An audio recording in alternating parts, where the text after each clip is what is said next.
En el año 2003, a pocos días de asumir y ante la amenaza pública de dolarizar la economía formulada por el presidente de la Suprema Corte de Justicia de aquel entonces, el presidente Néstor Kirchner se dirigió al país por cadena nacional, anunciando que enviaría a la Cámara de Diputados el pedido de juicio político de los integrantes de aquella Corte, que formaban la popularmente conocida mayoría automática. No queremos nada fuera de la ley. Es la puesta en marcha de los mecanismos que permitan cuidar a la Corte Suprema de Justicia como institución de la nación, de alguno o algunos de sus miembros, la triste célebre mayoría automática. A partir de esa decisión y autolimitándose en sus propias facultades para proponer a los candidatos, Néstor Kirchner construyó una Corte Suprema de Justicia que fue catalogada por propios y ajenos como una corte ejemplar. Hombres y mujeres, a quienes el presidente no conocía siquiera personalmente, dictaron fallos memorables, como el de la inconstitucionalidad de las leyes de obediencia debida y punto final, que ubicaron a la Argentina en el escalón más alto del podio de derechos humanos a nivel global. Sin embargo, a fines del año 2015, muy poco quedaba de aquella corte ejemplar.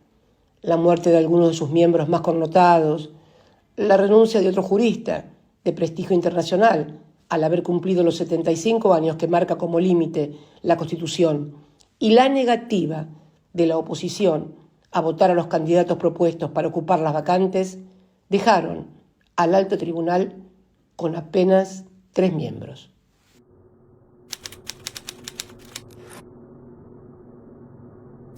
El 10 de diciembre del 2015 asumió como presidente de la Nación Mauricio Macri.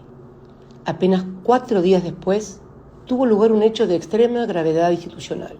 En abierta y flagrante violación de la Constitución Nacional, Macri firmó un decreto designando en comisión a Horacio Rosati y Carlos Rosengrad como miembros de la Corte Suprema, quienes a su vez aceptaron ser designados de esa forma, violentando la misma Constitución que ellos debían respetar y hacer respetar a todos los ciudadanos. Este episodio constituyó, sin lugar a dudas, un punto de inflexión en la historia del Poder Judicial argentino y la antesala del proceso de persecución política, judicial y mediática que se desató en toda la región, con ejes muy claros en Brasil, Argentina y Ecuador. De ello da cuenta el emblemático testimonio fotográfico del entonces presidente de la Corte, Ricardo Lorenzetti, junto a Bonadío, el juez sicario, y a Sergio Moro, el juez que encarceló durante casi 2 años al expresidente Luis Ignacio Lula da Silva, abortando su candidatura presidencial y permitiendo la llegada de la extrema derecha al gobierno del Brasil. Paralelamente, en los tribunales de Comodoro Pi se inventaba un nuevo método de privación de la libertad que se conoció como la doctrina Irurzun. La misma consideraba que los funcionarios del gobierno peronista, finalizado el 10 de diciembre de 2015, conservaban un poder residual y por lo tanto debían ser privados de su libertad para no obstruir las investigaciones que se hicieran sobre cada uno de ellos. Así, se encarceló a mansalva a dirigentes políticos, sindicales y hasta empresarios de medios no afines con el gobierno de Mauricio Macri. Esa nueva corte no solo convalidó la persecución que aún continúa, sino que además se transformó en un lugar de permanentes intrigas palaciegas y disputas de poder por la presidencia del cuerpo y los recursos del Poder Judicial. Esa lucha culminó el 22 de septiembre del 2021 en un verdadero y auténtico escándalo. Una corte fracturada eligió a Rosati y a Rosengrad como presidente y vice. La decisión se tomó con la ausencia de los otros 2 miembros y Rosati tuvo que autovotarse para poder ser presidente. Igual que en la época de la mayoría automática con Nazareno, el mismo que había amenazado al presidente Néstor Kirchner con la dolarización. Así, en una Argentina circular, se retornaba a las épocas de desprestigio y decadencia del máximo tribunal argentino.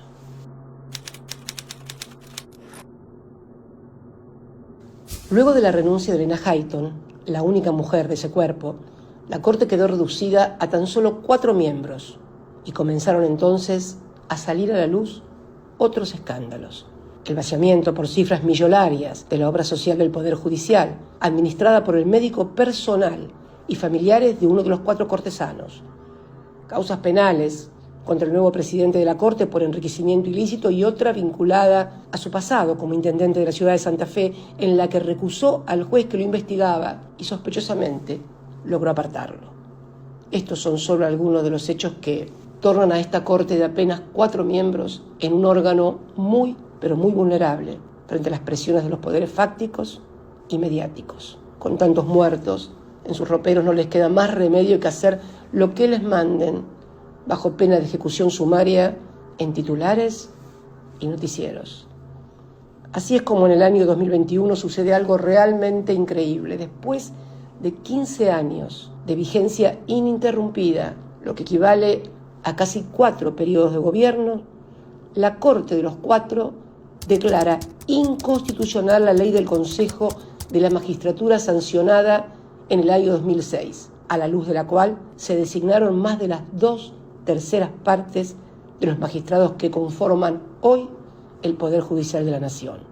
Peor aún, resucitan además la ley anterior que establecía que el presidente de la Corte presidía también el Consejo de la Magistratura. Toda esa maniobra era una vieja cruzada del Grupo Clarín que siempre se opuso tenaz y públicamente a aquella reforma del 2006. Queda claro entonces que el objetivo no es solo la presidencia de la Corte, sino intervenir directa y explícitamente sobre todos los magistrados. Proteger a Bruglia y Bertuzzi, designados a dedo por Macri en la Cámara Federal, garantizar su propia impunidad y fundamentalmente continuar con la persecución. Ya se sabe, en Comodoro Pi una mano lava la otra y las dos juntas lavan la cara.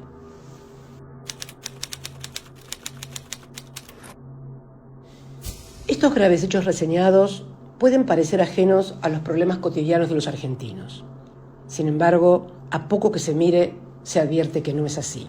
Se trata de la misma Corte, de los 4, y el mismo Poder Judicial, que le hicieron ganar multimillonarias sumas en dólares a grandes empresas de telecomunicaciones, al permitirle aumentar escandalosamente los precios de la telefonía celular y de Internet, suspendiendo la vigencia del decreto 690 que declaraba servicio público a tales actividades. Como dijo recientemente el cortesano Rosenkrantz, que fue abogado del Grupo Clarín, decir que donde existe una necesidad, existe un derecho, es una afirmación de fe populista y por lo tanto condenable, salvo claro que, como está demostrado, la necesidad sea la de sus patrones.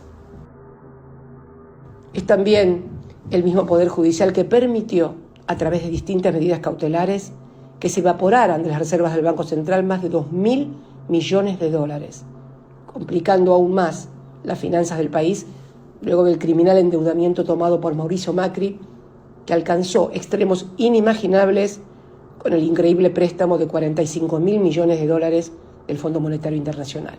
Endeudamiento criminal que ningún fiscal ni juez ha decidido investigar aún. Los argentinos y las argentinas deben saber que será muy difícil mejorar las condiciones de vida de todos y todas con esta Corte y con este modo de funcionamiento del Poder Judicial, en donde las condiciones de igualdad ante la ley son letra muerta de la Constitución. Nada puede funcionar en un país si carece de un Poder Judicial que tenga legitimidad. Legitimidad que solo se logra a partir de la credibilidad y el respeto que sobre sus decisiones tenga el conjunto de la ciudadanía.